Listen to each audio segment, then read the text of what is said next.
Você que faz uso de medicamento por qualquer motivo, sabe aqueles antidepressivos que você toma indiscriminadamente para melhorar o seu humor? Ou então aquele hipnótico quando tá com insônia e não consegue dormir? Pois é, pessoal, a coisa não é tão simples assim. Os medicamentos não devem ser usados inadvertidamente. Sabe por quê? Porque eles cobram seu preço. E eu não estou falando o preço que a gente paga no balcão da farmácia, não. Eu estou falando do preço fisiológico que essas drogas químicas e sintéticas podem causar no seu organismo. Vem cá, você tem o hábito de ler a bula antes de tomar o medicamento? Principalmente aquela parte que fala dos efeitos colaterais. Se você não tem, eu recomendo fortemente que a partir de hoje você adquira esse hábito de sempre ler a bula, principalmente, não precisa ler a bula toda, que é praticamente uma bíblia, mas vai lá nos efeitos colaterais e entenda o que esse tipo de droga pode fazer no seu organismo, beleza? Tem ainda quem defende, numa visão mais integrativa da saúde, que essas drogas podem ser fontes importantes de toxinas para o organismo. Segundo o renomado toxicologista Dr. Anthony Wong, da Faculdade de Medicina da Universidade de São Paulo, numa entrevista que ele concedeu na Rádio Jovem Pan de São Paulo, segundo ele, 80% do consumo mundial de medicamento pode ser completamente desnecessário. Mas tudo bem. Hoje a gente vai falar de uma epidemia que está assolando os Estados Unidos, uma epidemia de autismo.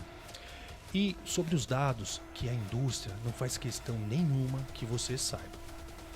Segundo o relatório divulgado de Monitoramento de Deficiência e Desenvolvimento do Autismo, ADDM, apresentados pelo secretário de Saúde norte-americano, Sr. Robert Kennedy Jr., os Estados Unidos vivem hoje uma grave epidemia de autismo.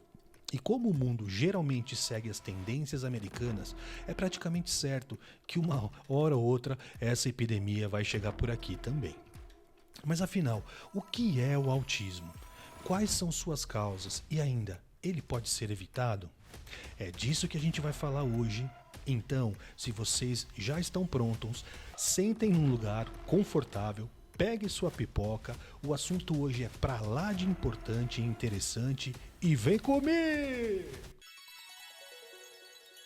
Antes de continuar, se esse assunto já está fazendo sentido para você, deixa aí seu like, ative o sininho, compartilhe com quem você ama e se inscreva no canal, beleza? Isso vai ajudar muito a gente a alcançar mais pessoas e a transformar mais vidas para melhor, tá bom? Bom, vamos lá. Antes de mais nada, eu gostaria de abrir um espaço nesse vídeo para fazer um reconhecimento e um agradecimento muito importante aos Estados Unidos. Hoje, os Estados Unidos estão tendo uma coragem muito importante, a coragem de investigar as verdadeiras causas do autismo, incluindo o papel dos medicamentos.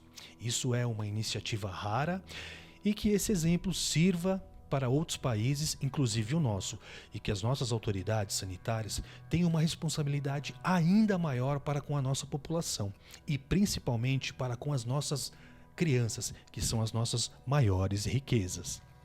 Mas vamos lá. Afinal de contas, o que é o autismo? O autismo também é conhecido como transtorno do espectro autista, ou simplesmente uma sigla TEA, T-E-A. É uma condição do desenvolvimento neurológico que afeta a comunicação, a socialização e o comportamento das pessoas. É como se o autista vivesse num mundo à parte, num mundo paralelo. As principais características do autismo são dificuldade de interação com outras pessoas, atraso no desenvolvimento da fala, repetição de comportamentos como balançar o corpo, bater a cabeça, balançar as mãos e por aí vai. Além disso, essas pessoas têm dificuldade nas mudanças de rotina. Mudou a rotina, a criança entra em crise, de ansiedade, até de agressividade. Essas pessoas têm interesse muito focado em algo ou em alguém, geralmente em algum objeto. Eles ficam vidrados e ficam focados naquilo. Além disso, eles também têm a sensibilidade exagerada a som, luzes ou texturas. Cada pessoa com autismo é única. Os sinais variam de leves a severos e o diagnóstico costuma ser feito ainda na infância. No dia 16 de abril de 2025, o secretário de Saúde norte-americano Robert F. Kennedy Jr. divulgou um relatório com dados alarmantes sobre o autismo. Na década de 70 e 80, a prevalência era de uma criança para cada 10 mil crianças. Em 1992, isso já aumentou de 1 para 150 crianças. Atualmente, a taxa de prevalência em crianças de crianças de 8 anos é de 1 para 31. Exatamente isso. De 1 para 10 mil, atualmente é de 1 para 31. É ou não é uma epidemia? E isso é pior entre os meninos. Nos meninos, esses números sobem de 1 para 20. Tá? E na Califórnia, onde os dados são mais confiáveis, são mais fidedignos, esse número chega a 1 para 12 meninos. Então, vou repetir, de 1 para 10 mil, dependendo do local e do estudo, chega a 1 para 12. Ou seja, somente nas últimas 3 décadas a gente teve um aumento de 480% no número de casos. E não se trata somente de casos leves. Cerca de 25% das crianças com autismo não falam, muitas não conseguem sequer ir ao banheiro sozinhas. Algumas batem a cabeça repetidamente sem controle. A maioria dos casos atuais é bem severa. Para você ter uma noção do tamanho da gravidade, veja esse vídeo onde uma criança autista sai correndo de repente para o meio da rua e quase é atropelada por um caminhão.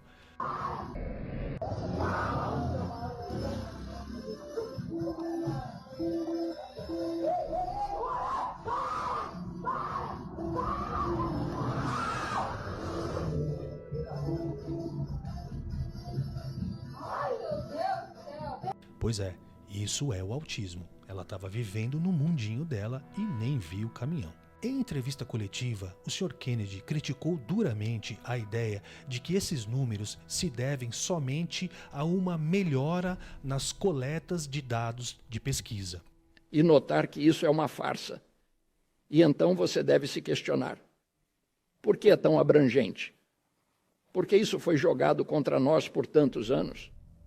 E claramente existem indústrias. É uma toxina ambiental. E alguém lucrou ao colocar essa toxina ambiental no nosso ar, na nossa água, nos nossos remédios, na nossa comida. E é do interesse deles normalizar isso, dizer que isso é tudo normal, sempre esteve aqui. Mas isso não é bom para o nosso país e não é bom para a imprensa não ser mais inquisitiva, não ser mais desconfiada. E dentro de 3 semanas, e provavelmente esperamos em 2 semanas, vamos divulgar uma série de novas pesquisas para identificar precisamente quais são as toxinas ambientais que estão causando isso. Alguns pesquisadores defendem que é uma epidemia real e a sua negação, segundo alguns críticos, pode ser uma estratégia da indústria para evitar que se investiguem fatores ambientais tais como pesticidas, aditivos químicos em alimentos, contaminação do ar e da água. Eu já falei que eu vou fazer um vídeo só sobre isso. E principalmente os medicamentos. Mas vamos lá, voltando às estatísticas. Os estudos históricos corroboram o que disse o secretário, tá? Pois em 1970, em Wisconsin, nos Estados Unidos, um estudo feito com 900 mil crianças mostrou que a prevalência era apenas, como eu já disse, de 1 para 10 mil. Já em 1987, em Dakota do Norte, também nos Estados Unidos, um outro estudo feito com 180 mil crianças, essa mesma taxa foi confirmada. Ambos os estudos foram muito bem conduzidos, derrubando essa tese de que o aumento do número atual, seria apenas pela maior captação dos resultados, tá? Então isso não procede. Em 2009, uma cientista norte-americana, a Dr. Irva Hertz Picciotti, confirmou com novos dados que a epidemia de autismo é real. Ainda segundo ela, os investimentos em pesquisa que buscam causas genéticas têm 20 vezes mais investimentos do que aqueles destinados a investigar as causas ambientais. Para vocês terem uma ideia do tamanho do problema, Um relatório do Black Seal Institute dos Estados Unidos estima que o custo com o tratamento para o autismo ultrapassarão $1 trilhão por ano nos próximos 10 anos. Fora, é lógico, o principal, que é o sofrimento das crianças e das famílias. Aqui surge uma pergunta: por que vemos tantos casos de autismo em crianças e em jovens? E quase nunca vemos isso nos mais idosos. É aqui que entra um dado bem interessante e que pode chamar a atenção, talvez, para o verdadeiro motivo do problema. Agora, pessoal, a gente vai falar sobre a explosão do consumo dos inibidores seletivos da recaptação da serotonina. É um baita palavrão, né? Alguns preferem abreviar numa sigla conhecida como ISRS. Então, aqui, apenas para efeito didático, a gente vai chamar de promotores de serotonina, tá? Promotores de serotonina. Não é bem isso, mas é só para efeito didático mesmo. Onde o medicamento mais utilizado, o mais famosinho, é a sertralina. Exatamente, a sertralina. E aí a gente ainda vai fazer aqui uma associação desses medicamentos com as chamadas toxinas hereditárias preconizadas por Mokichi Okada. Coincidentemente, junto ao aumento vertiginoso dos casos de autismo, foi detectado pelo estudo um aumento assustador no consumo dos antidepressivos nos Estados Unidos, a partir do fim da década de 80, tendo um aumento de cerca de 400% do consumo desse medicamento até 2008. E isso, pessoal, segue crescendo até hoje. Mesmo com esse cenário de coincidências, né, entre a explosão do autismo e o aumento vertiginoso do consumo da sertralina, estudos de meta-análise são quando você reúne vários estudos e cruza os resultados desses vários estudos, tá? Então, estudos feitos por meta-análise recentemente tentam isentar a responsabilidade desse medicamento. Tá? Dizendo que a associação com o autismo se deve à depressão das mães e não à droga utilizada para a depressão. Mas há ainda muitas controvérsias sobre as interpretações desses estudos. Teoricamente, a sertralina, assim como outras toxinas, tem afinidade eletromagnética com o sistema nervoso, agindo diretamente nos neurônios. E mais, esses compostos foram desenvolvidos para atuar diretamente no sistema nervoso central, o que acaba causando uma dupla afinidade, né? Eles foram desenvolvidos para agir no sistema nervoso central e tem aquilo que eu já expliquei, que é a minha teoria, da atração eletromagnética entre as toxinas negativas com os neurônios positivos. Então as toxinas negativas têm atração pelo neurônio positivo, dando o quê? Match. Mas vamos lá. Agora vamos falar sobre a visão do meu mestre Mokichi Okada. Okada, para quem não conhece, foi um grande filósofo, escritor, religioso e pensador do século XIX. Um gênio bem à frente da sua época. Segundo ele, em sua visão espiritualista, essas substâncias que são resíduos sutis se infiltram no corpo e podem marcar o nosso DNA, podendo assim, teoricamente, se transformar em toxinas hereditárias, sendo transmitidas aos nossos descendentes como alterações genéticas. E numa correlação do princípio da identidade espírito-matéria, passar como máculas espirituais de uma geração para outra geração. Um exemplo claro deste processo é o alcoolismo. Inúmeros estudos, como o estudo dos gêmeos idênticos, além da identificação de alguns genes específicos, comprovam que substâncias químicas podem alterar sim a herança genética. Portanto, será que o uso desenfreado de promotores de serotonina pode estar contribuindo diretamente para o aumento dos casos de autismo? Essa é uma pergunta de 1 milhão. Aliás, é uma pergunta de $1 trilhão por ano. E qual a conclusão que podemos tirar de tudo isso? A conclusão é a de que a nossa saúde começa com a nossa consciência, a consciência daquilo que a gente faz com o nosso corpo. É nossa responsabilidade saber o que colocamos para dentro dele, bem como suas possíveis consequências. pílulas da alegria e remedinho para dormir como um anjo não existem sem consequências. O autismo aumentou mais de 300% nas últimas 2 décadas e a tendência é só piorar. Por isso, precisamos fazer alguma coisa. É um mal que arrasa não só as famílias, mas que destrói nosso maior bem, que, como eu já disse, é o nosso maior tesouro, as nossas crianças. Crianças que talvez nunca tenham um emprego, nunca escrevam um poema, nunca possam jogar bola e nunca vá ter um date, um encontro. Agora, uma pergunta retórica, aliás 2. Atualmente, estamos vivendo numa época de intoxicação generalizada, onde remédios podem estar sendo utilizados de maneira excessiva, sendo a causa de inúmeras doenças. E outra, será que a verdadeira epidemia moderna não é causada pelas toxinas? Mokichi Okada, em sua visão espiritualista, alertou sobre isso há cerca de 80 anos. Segundo ele, as doenças têm origem nas máculas espirituais, sejam elas produzidas, adquiridas ou herdadas de nossos ancestrais e antepassados. E essas máculas espirituais, segundo ele, podem ser transcritas na linguagem da ciência como as toxinas presentes no sangue. Hoje, alguns estudos começam a sugerir essa verdade. Precisamos despertar para essa forte possibilidade e foi exatamente por isso que eu resolvi criar a Eterni Vita.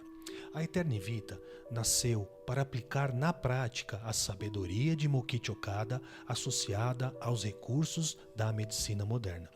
Nosso trabalho é, através de uma combinação de terapias sincronizadas, auxiliar na regeneração, na desintoxicação e no rejuvenescimento natural de dentro para fora. Para isso, a gente vai utilizar a própria inteligência biológica do seu corpo. Exatamente isso. A gente acredita que a verdadeira cura vem de dentro, da ativação natural e da autorregeneração do organismo e com a potência que ele tem para eliminar as toxinas, sejam elas físicas, mentais ou espirituais. Queremos ajudar você a viver mais, com mais lucidez, energia e propósito. Desperte, purifique, viva. Sua verdadeira saúde começa aqui. Visite nosso site, entre em contato conosco pelo Instagram ou pelo WhatsApp e agende sua consulta online ou a sua avaliação médica presencial. Estamos prontos para te acolher e iniciar sua jornada da verdadeira saúde e transformação. Vamos lá, pessoal, me ajuda a espalhar essa verdade juntos. Se esse conteúdo faz sentido para você, falo de novo, deixa seu like, ative o sininho, compartilha com quem você se preocupa, com quem você ama e se inscreva no canal, porque a gente ainda vai falar muito disso, tá bom? Isso aí vai ajudar a gente a atingir mais pessoas e a transformar mais vidas. E mais, comenta aqui embaixo, mande sua pergunta ou a sua experiência. Eu adoro trocar ideias, responder perguntas e poder crescer junto com vocês. Vamos juntos construir uma nova consciência e também uma nova ciência sobre saúde. Beleza, pessoal? Obrigado por estar aqui comigo e até o próximo vídeo. Tchau! Eliminar toxinas do corpo é possível. A Eterni Vita ativa o processo natural de eliminação do organismo, revelando a verdadeira saúde e o rejuvenescimento de dentro para fora. Eterni Vita.